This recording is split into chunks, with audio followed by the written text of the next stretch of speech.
A paz do Senhor para você, professor discipulando. Estou aqui com a professora Miriam, mais uma vez, para mais uma aula, a lição de número 10 da revista do Discipulando, especificamente a do ciclo 1. Ciclo 1. Estamos, Miriam, na reta final deste trimestre, né? Deste ciclo. A paz do Senhor. A paz do Senhor, irmão Eli, a paz do Senhor, querido professor e professora. Estamos aqui mais uma vez para a lição de número 10, que tem como tema a ressurreição de Cristo. Esta lição, irmão, nos traz muita expectativa, viu? Porque quando nós, com relação à aprendizagem, eu falei na lição passada, falo nessa novamente, sempre estudamos sobre esse tema, mas sempre ela nos traz uma experiência nova, algo diferente. Mas eu quero falar algo para você, irmão Eli, para o senhor não sair daí, para o professor que está nos ouvindo também não sair, porque eu tenho uma curiosidade. Jesus Cristo morreu, deu a vida por nós, ressuscitou, e nós sabemos que essa lição novamente vai falar sobre alguém que queria uma prova de que Jesus havia ressuscitado. E como é o nome desse alguém? O famoso Tomé. E muitas pessoas o julgam. Ah, Tomé, homem de pouca fé, qualquer coisa. Não, é um Tomé. Mas, irmão Eli, nós que somos eternos aprendizes, alunos, não é? Sim. Cada um de nós temos um estilo diferente de aprender. Talvez o senhor seja aquele aluno que aprende mais ouvindo, lendo, no silêncio. Mas tem outros que aprendem quando pegam e tocam. É aqueles que aprendem fazendo. Então, eu tenho algo interessante para quando a gente chegar nessa situação aí de Tomé, eu vou dar uma paradinha sobre a questão do tema e vou falar um pouquinho, irmão Eli, que talvez Tomé não fosse aquela pessoa de pouca fé, como muita gente fica julgando. Talvez fosse o estilo de aprendizagem dele. E quem sabe esse seja o seu também, para você que está nos assistindo, e também para os seus alunos, porque na sala de aula nós nos deparamos com isso, e muitas vezes não sabemos o que fazer. Então, eu vou tomar Tomé, olha só a expressão, como exemplo, e vou dar fazer uma demonstração. Uma aliteração e uma assonância aí. Isso mesmo. Isso mesmo. Repetição aí de vogais e de consoantes. Vamos lá. De fato, há muita caricaturização do Tomé. Nós chegaremos a esse ponto, com certeza. Miriam, na aula passada, o que foi que nós estudamos? Tratamos de quê? Da morte de Cristo. Da morte de Cristo. Logo no início, nós falamos um pouco por que ele teve que morrer. Porque ele era o único que podia morrer. E tem um versículo, irmão ali, eu não lembro, não sei se é João, onde ele fala que ele pode dar a morte e ele pode pegar de volta. Sim, é João 10. João 10. Tem um poder para dá-la, ninguém a toma de mim. Tem um poder para dá-la e para reavê-la. Isso mesmo. 10. Então, eu vejo esse versículo como um versículo base a qual nós podemos desenvolver a nossa aula, porque ele deu e tomou de volta. Ele era o único que tinha poder para isso. Ele ressuscitou, não é? E ele Jesus Cristo. Sim, é o 10:18. Ninguém tira de mim. João 10:18. Mas eu de mim mesmo a dou. A vida dele. Ele está se referindo à vida dele, à existência. Né? No caso, na nossa aula. Poder para dar e poder para tomá-la. Esse mandamento recebi de meu Pai. 10:18. Isso mesmo. E que tem a ver com o tema de hoje. Com o tema de hoje. A ressurreição. Pode prosseguir. Introdutoriamente, eu gostaria de chamar a atenção para o professor, você que ensina para os novos da fé, os recém-decididos, você que é professora ou você que é professor. E é importante a lição de hoje. a temática da ressurreição. O apóstolo Paulo, escrevendo aos Coríntios, no capítulo 15, ele diz que se Cristo não ressuscitou, é vã a nossa fé, nós somos considerados como, ou aliás, os apóstolos, né, foram tidos como testemunhas, que eram tidos como testemunhas de Cristo, da ressurreição de Cristo, seriam tidos como falsas testemunhas, nós ainda estaríamos em nossos pecados, seríamos os mais miseráveis de todos os homens. Mas, de fato, Cristo ressuscitou.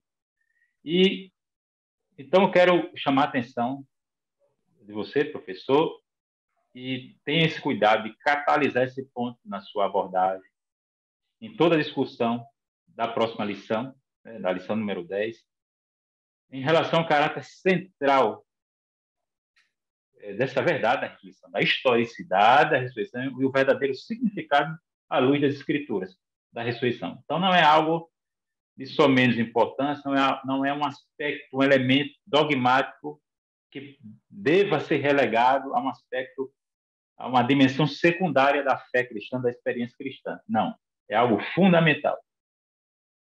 É uma crença central para cada um de nós, para cada cristão.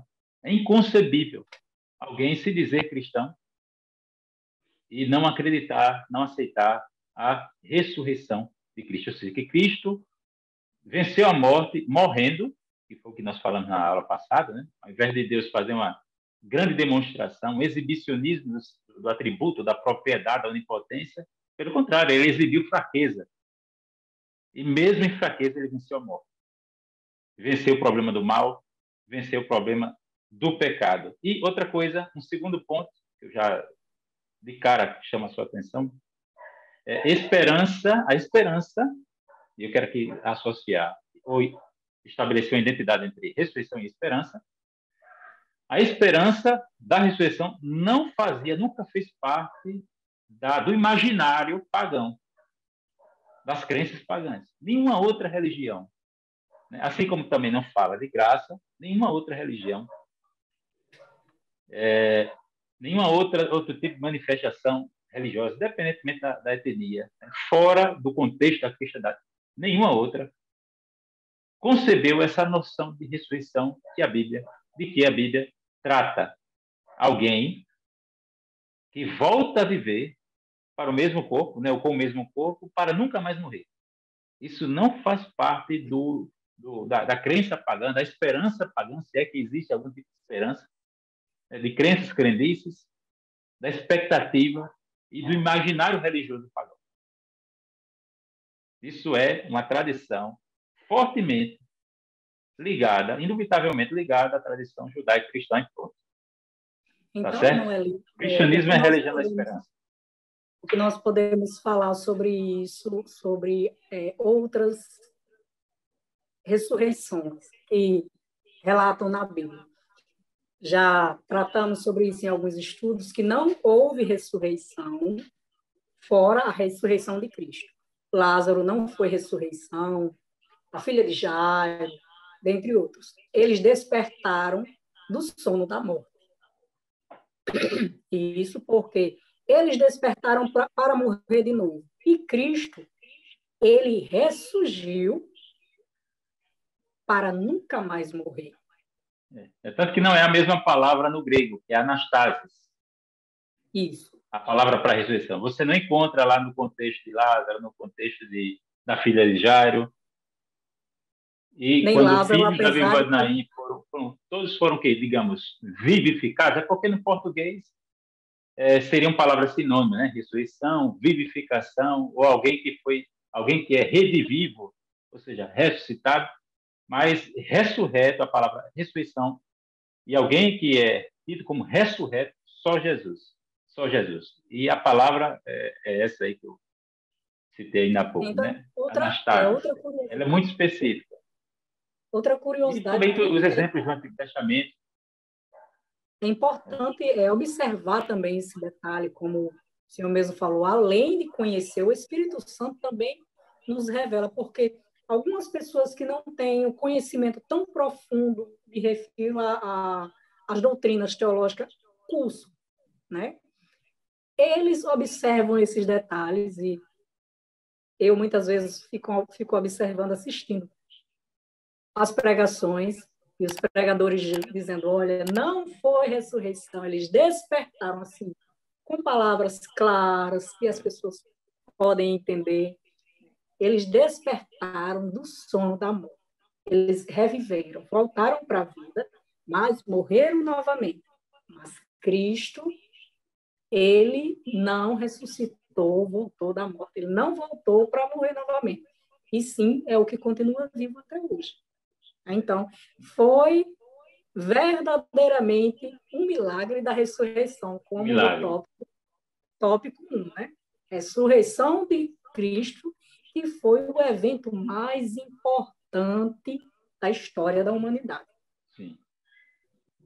Foi... O aspecto modelar dessa ressurreição, desse evento miraculoso, você já descreveu, né? Ele foi o primeiro, né? Ou seja, tudo tem seu precedente nele.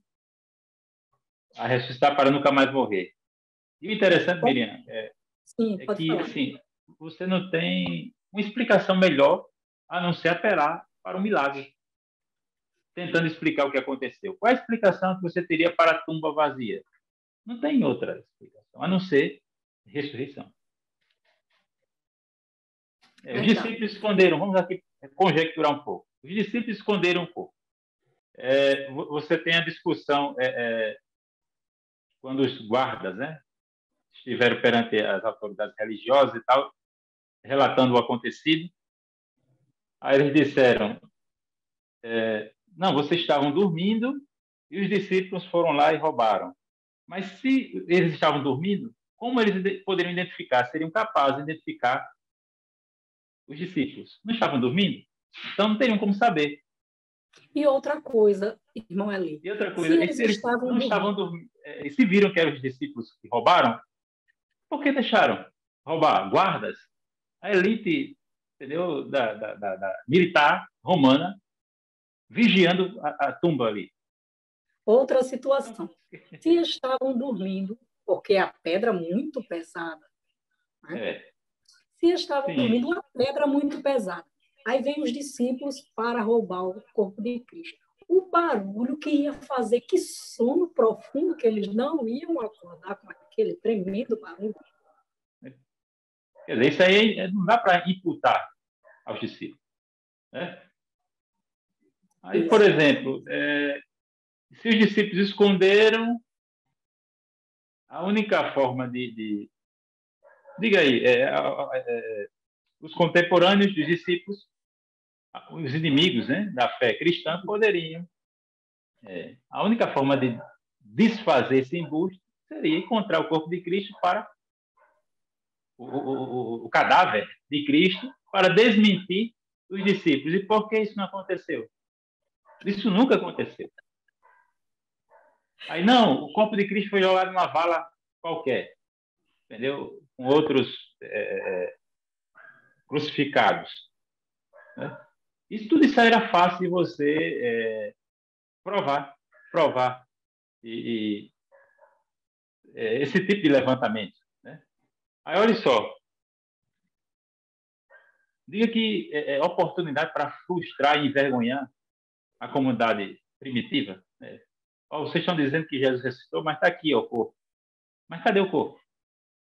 Então, a única prova, a única forma de refutar a ressurreição é mostrando os restos mortais de Cristo. Cadê?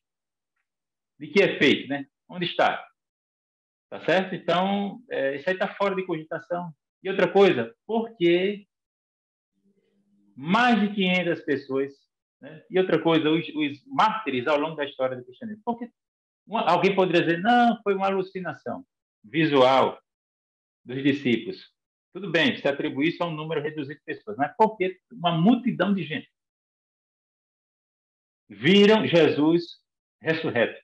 Jesus, para quem Jesus se manifestou.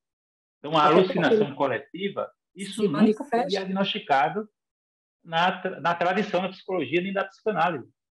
Uma ilusão. As várias aparições. Aliás, uma alucinação, um fenômeno de uma alucinação coletiva. E outra coisa, as pessoas serem capazes de morrer por uma mentira. Não tem sentido, é muito improvável Não, isso. não tem É loucura, sentido, é loucura. até porque morre por uma mentira, e morre e não sabe porque está morto, não sabe qual foi o resultado.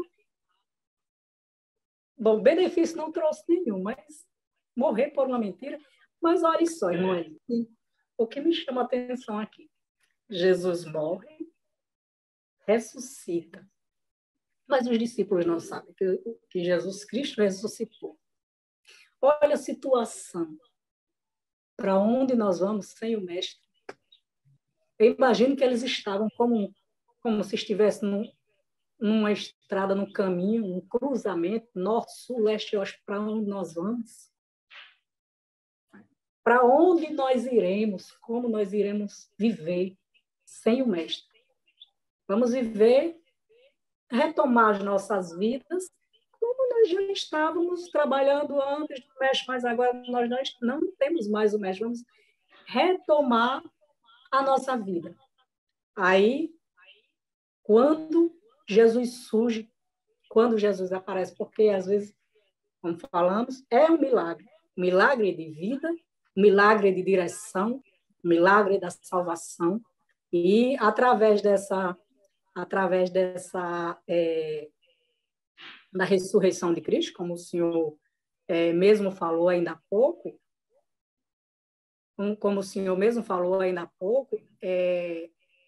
e que eu também falei, que foi o maior evento da história da humanidade, a ressurreição de Cristo, ela é uma doutrina fundamental para a fé cristã. Não é isso?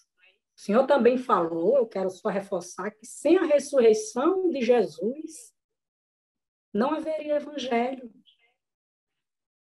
Eles não teriam direção se iam para o norte ou para o sul. Se fez necessário que Jesus aparecesse para eles e também depois Revelação de para novo, né? centenas de pessoas. Revelação de novo. Não é isso? Mas mesmo assim ainda há, como no início nós falamos, a questão da incredulidade. Sim. Mesmo Jesus falando que ia voltar, ainda houve incredulidade. Por quê? Porque seres humanos. Segundo tópico, o propósito das aparições, né? Vamos Isso, chegar ao Tomé. Nós temos isso. testemunhas. Deixa eu só adiantar aqui uma parte aqui, Miriam. Nós temos testemunhas improváveis. A mulher não tinha crédito, não tinha credibilidade para testemunhar. E Jesus se Ainda não era manifesta, é visto justamente. a incredulidade. O fechamento do primeiro tópico é o fato de Cristo ter ressuscitado. Ele se tornou, digamos, o protótipo, o modelo, né, para a nossa ressurreição. Isso. Na ressurreição de Cristo, nós já temos a antecipação da derrota da morte, que será o último inimigo a ser derrotado, vencido. E nós temos também a noção de que a imortalidade é condicional. Porque quem é imortal no sentido estrito da palavra é Deus. Deus existe por si mesmo. A nossa existência a gente deve a Deus. E a imortalidade é o quê? A eternidade, né? Deus é eterno, Deus não tem começo nem fim, né? É a posse simultânea de todos os seus momentos, de acordo com Boécio. Essa é a definição de eternidade por Boécio. Aí chegamos aqui ao segundo tópico, a propósito das aparições. Falamos aqui que Cristo se manifestou para muita gente ao longo de 40 dias. E eu citei aqui, cheguei a mencionar testemunhas improváveis, como Maria Madalena. Quer dizer, se o evangelho é uma mera propaganda, os evangelhos, né, poderiam ser, digamos, caracterizados ou categorizados como meras propagandas religiosas. Então, e naquela época, né, a mulher era tida como descredibilizada, né, diante de um tribunal para prestar testemunho. Então, por que os evangelistas tiveram esse cuidado, né, a não ser que eles estivessem falando a verdade? Porque Deus tem seus caminhos, suas formas de trabalhar, né? Então, isso aí seria a coisa mais conveniente, era tirar esse testemunho e essa referência ao testemunho de Maria por parte de Maria Madalena em relação à ressurreição de Cristo, o fato dela ter visto o Senhor antes dos apóstolos. Aí você tem pessoas como membros do Sinédrio que ajudaram na crucificação, Nicodemos e o senador José de Arimateia, providenciando uma tumba para Jesus, né? Ou seja, você tem Nicodemos que fazia parte, né, do Sinédrio, pessoas que estariam eventualmente ligadas ao órgão que conspirou e assassinou Jesus. É como é que uma pessoa desse grupo poderia estar ligada ao sepultamento cuidadoso, honroso do Messias, do crucificado? Não tem sentido isso. Então, Jesus aparece para Maria Madalena, para outros discípulos e para Tomé. Aí nós vemos aqui a necessidade de revelação. E não é só uma questão de tocar, né? Tocar ou de ver. Diga aí, Miriam. Você estava esperando aí por esse momento para Sobre a trabalhar questão de alguns aspectos aí da analogia entre Tomé e, isso mesmo. A questão de da repente, um incredulidade. aluno. Jesus aparece para a mulher, como o senhor falou, e na época elas não tinham, as pessoas não davam certo valor às palavras, mas, e também a quem? A Maria Madalena. Mas eu também observo que tinha uma certa pessoa e o recado foi mandado para os discípulos e para quem? Nós estudamos a semana, na última lição, eu não lembro qual foi a lição de adultos, até porque nós já estamos na de número 10, né? Que falava sobre Pedro antes e pós, né? O batismo com o Espírito Santo.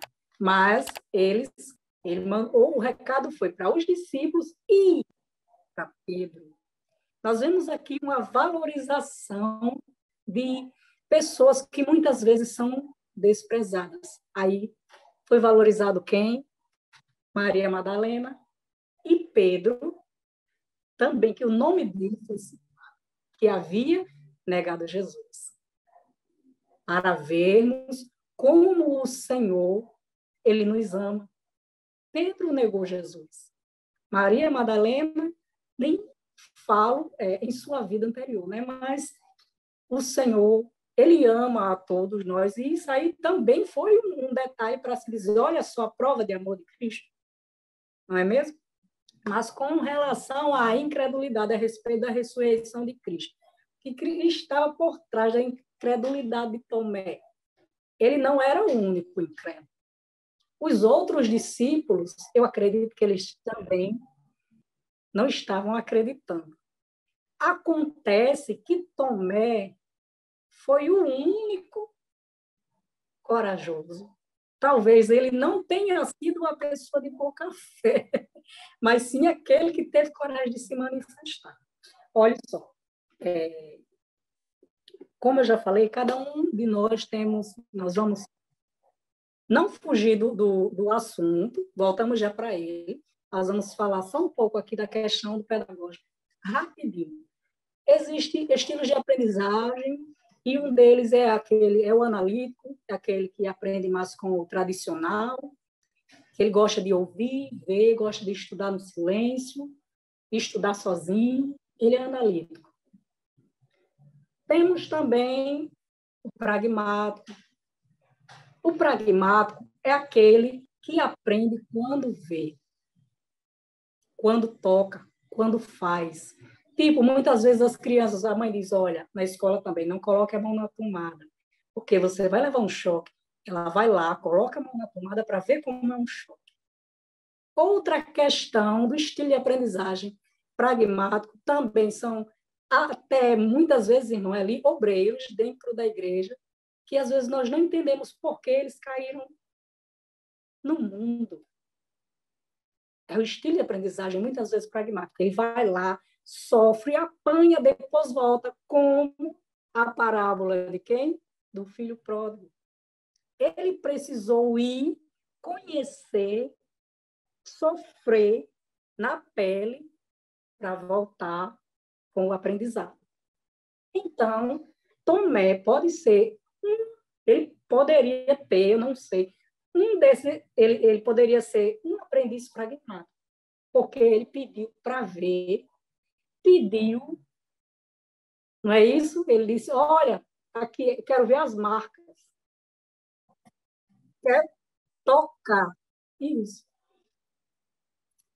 Eu vi que ele foi pregado, eu imagino aqui ele dizendo, olha, eu vi, pregaram, então lá arrombou de um lado para o outro, foi um furo lá, então eu quero colocar o dedo, eu quero ver as marcas, eu quero ver de perto, eu quero uma prova.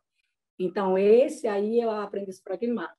Para você, professor, que gostaria de conhecer melhor se seu aluno ele é um analítico, se ele é interativo, se ele é um aluno pragmático, e assim você poder melhor fazer o seu planejamento para que possa atender a necessidade do aprendizado do seu aluno, eu indico para você, porque acredito que Tomé era pragmático, esse livro aqui fala sobre estilos de aprendizagem, ele fala sobre os 4 estilos, ele também traz propostas, irmão Eli, de muitas atividades para ser realizadas em sala de aula com os alunos, e eu aprendi bastante, melhorei muito com os meus alunos, trabalhando com esse livro aqui, né?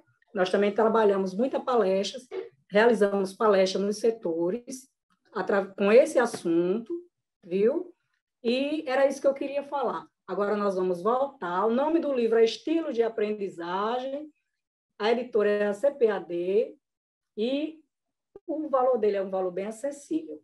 Ele é muito bom, esse livro. Vamos voltar para Tomé, a questão da incredulidade. Eu espero que você, além do conteúdo que nós estamos tratando, também tenha absorvido um pouco, para você não perder a paciência, porque às vezes tem alunos que confrontam o professor, que perguntam, que querem provas, e outros dizem não. Quando você chega em sala de aula, eu já vi professores dizer assim, irmão Eli, eu não suporto aquele aluno. Quando eu venho com conteúdo, ele já sabe tudo que eu estudei e até além do que eu vou levar. Esse aí é o aprendiz dinâmico, porque ele estuda tudo e mastiga e absorve tudo. Porque ele espera de você, professor, uma novidade. Então, nós precisamos levar novidades para aqueles alunos. Você encontra mais características aqui nesse livro. Vamos lá, voltando para o conteúdo, né?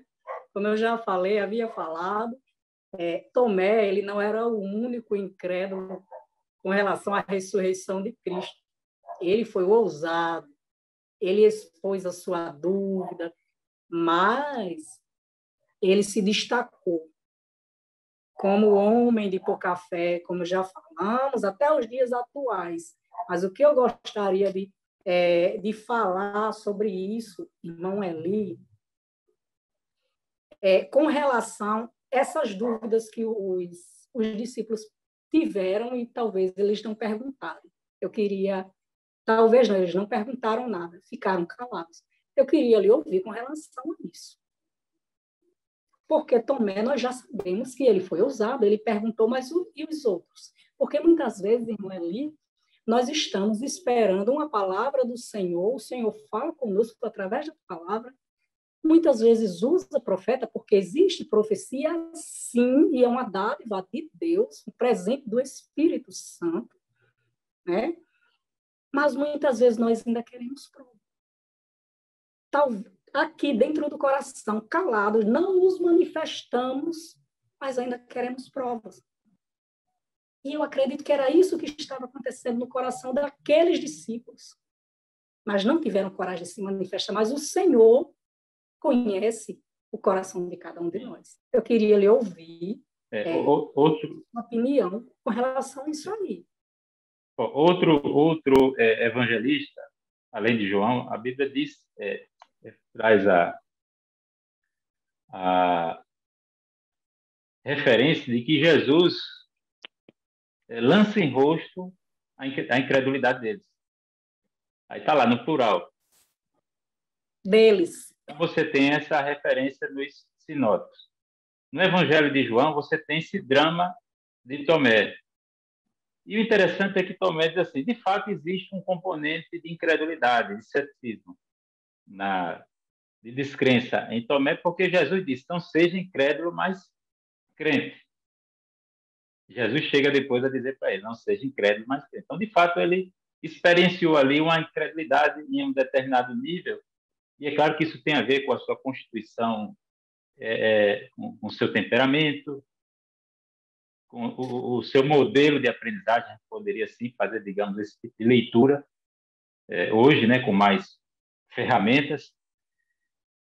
Mas o interessante é que Tomé ele coloca como condição tocar o corpo, as feridas, né? Tocar as chagas, especificamente onde Jesus foi ferido. Ele cita o lado e cita os cravos nas mãos, né? Mas depois que Jesus se revela para ele, aí ele não insiste mais em querer tocar. O interessante é isso. Outra coisa, Wally. Só para fechar, arrematar, esse evento, né, qual é o grande resultado, o produto desse acontecimento, dessa experiência de Tomé, esse drama de Tomé? É que nós temos uma grande declaração da divindade de Cristo. Senhor meu, Deus meu.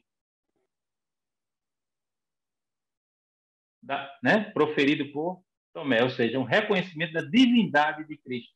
Reconhecimento da divindade. De que outra forma nós teríamos esse tipo de declaração se não fosse, digamos, a partir de uma experiência como essa? Essa de crise, né, de drama, ele passou por esse drama, que, digamos, a gente poderia aí estar levando em conta a dimensão psicológica e emocional da dúvida.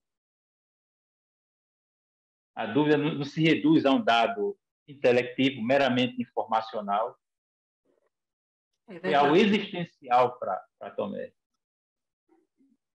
E isso, é claro, foi proveitoso não só para Tomé, como também para os presentes, os circunstantes ali, e para nós, porque Jesus termina dizendo que bem-aventurados que não viram, mas creram. Isso quer dizer o quê? Que a fé é mais importante do que digamos, o apelo perceptual dos sentidos. Outra coisa a fé é mais importante do que tocar. Outra coisa que me chama a atenção também é que o Senhor conversa com Tomé sobre isso aí, eles presenciam, mas o Senhor também, ele pergunta pela comida. Sim. Isso aí também foi uma prova de que a ressurreição de Cristo era real. Ele não era um fantasma, nem estava ali como um espírito, porque ele pergunta pela comida, ele come junto com os discípulos, não é verdade? Sim. A prova de que a ressurreição dele era real. Mas, e Jesus preocupado com a evidência, né? A evidência do milagre. Isso mesmo. Só esclarecendo, Miriam, esse evento aí da comida foi para aqueles discípulos do caminho de Emaús. Jesus só termina aqui esse encontro, né, com Tomé e os discípulos. Bem-aventurados que não viram e creram.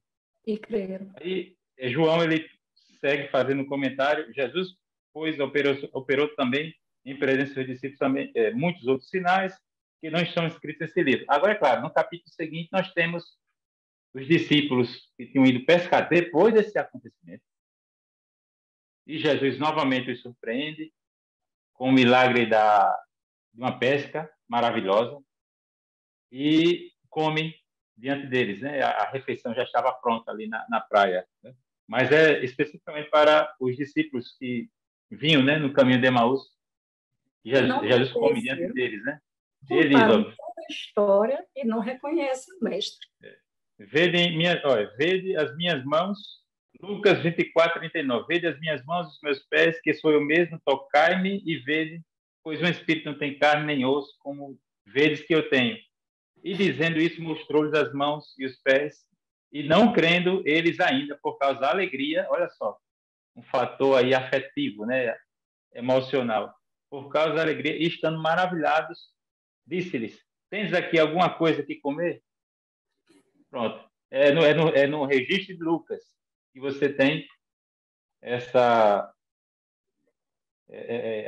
essa preocupação de Jesus em demonstrar os sinais, as provas da sua ressurreição. Aí no registro de Lucas. De João, João silencia, ele não fala da ressurreição, como você bem citou. Tá? Mas, irmão Eli, o Senhor poderia muito bem ter aparecido aos discípulos, porque não Sim. foi somente um episódio de aparição. As aparições foram muitas. É isso, ele aparece a mulher, depois discípulos e assim sucessivamente, depois as pessoas. Ele poderia muito bem ter aparecido e, não é verdade? E já está, não, somente aparecer para a glória, ter com o meu Pai, mas ainda ficou por um período de 40 dias. Ensinando, né? Ensinando. Ensinando. Por que motivo? Ensinando aos discípulos, até porque, como falamos ainda há pouco, eles estavam como se eles iam voltar a ter a vida normal e não estavam sem rumo, porque o mestre não estava mais com eles. Não é isso? E fica o Senhor o quê? 40 dias Ensinando e deixando mandamentos, inclusive a grande comissão. Inclusive a grande comissão. Miriam, deixa eu só caminhar aqui para a nossa conclusão. Terceiro tópico, rapidamente, em razão do avançado aqui, da hora, o significado da ressurreição de Cristo. Eu vou dizer aqui 3 frases.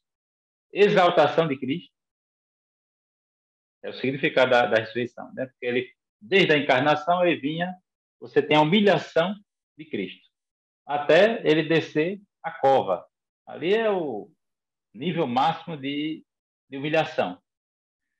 Aí nós temos a ressurreição de Cristo como um elemento que evidencia a sua exaltação. Na ressurreição de Cristo, nós temos a nova criação se manifestando nesta ordem, né? Ou seja, é como se a gente estivesse provando uma virtude no mundo vindouro, um mundo já reconciliado com Deus. Nós temos a nova criação e também é um sinal da vinda do reino de Deus para restaurar todas as coisas e promessa de vitória sobre a morte. Encerrando aqui o terceiro tópico. Aí aqui nós temos a maior, nas minhas considerações finais, Miriam, aí eu já passo a palavra para você. Aqui nós temos com a ressurreição, o evento miraculoso da ressurreição, a maior demonstração, uma das maiores demonstrações do poder de Deus. Por quê? Porque quando Deus criou todas as coisas, ele trouxe. Deus é a fonte radical de tudo que existe fora dele mesmo. E ele trouxe à existência tudo que há do nada. E o que é a ressurreição? É a reversão da morte na criação. E a morte é uma maldição, uma imposição penal de Deus sobre a criação, uma sanção de Deus por causa do pecado, da invasão do pecado no universo, né, da entrada do pecado no universo. Aí você tem a morte. E a ressurreição é a reversão da morte. Então, na criação, você tem Deus do nada trazendo tudo que há. E na ressurreição, Deus, a vida está engolindo a morte. Tragada foi a morte na vitória. Aí você tem Deus, por um lado você tem Deus do nada, trazendo tudo à existência. Imagina aí, que Deus poderia fazer isso? Quem poderia conceber esse tipo de coisa? E por outro lado, a ressurreição é uma grande demonstração do poder de Deus, porque o que é a morte? A morte é a destruição daquele que foi criado por Deus. Então Deus está aniquilando a morte e revertendo os efeitos da morte na criação através da ressurreição de Cristo. Por isso que é também uma segunda grande demonstração do poder de Deus nas Escrituras. Ressurreição. Não é só a criação, mas também a ressurreição, que também é uma outra forma de dizer o quê? Recriação, restauração de todas as coisas. Miriam, por favor, quiser fechar o terceiro tópico, pode caminhar também suas palavras para... Concluir somente deixando um recado para o professor que está nos assistindo. Diante do que nós estudamos, nós podemos afirmar que para nós que temos Cristo em nossas vidas, fale isso para o seu aluno, é muito importante. Nós não precisamos ver para crer na existência de Cristo. O que nós precisamos é ter convicção que a ressurreição de Cristo é a nossa promessa incluída do plano ou projeto de salvação para as nossas vidas. E o que eu desejo, professor, é que você tenha uma aula abençoada na presença de Deus e fique na paz do Senhor. Obrigado, professor Miriam. Graças a Deus, glória a Deus pelo tema de hoje estudado, pela reflexão guiada pelo Espírito Santo. Estivemos aqui aprendendo sobre a ressurreição de Jesus. E na próxima aula, lição número 11, estaremos aqui mais uma vez. E para você que pela primeira vez acessou o conteúdo deste canal, você está vendo aqui o EBD Síntese Podcast, que é uma realização do DENEC, Departamento de Ensino e Educação Cristã, e um evento, né, da Assembleia de Deus, um grande projeto que Deus tem abençoado muitas vidas através deste instrumento que é o podcast. A Deus a nossa gratidão, mais uma vez, por esta aula, e que Deus nos abençoe e até o próximo encontro, se o Senhor nos permitir. A paz do Senhor. A paz do Senhor.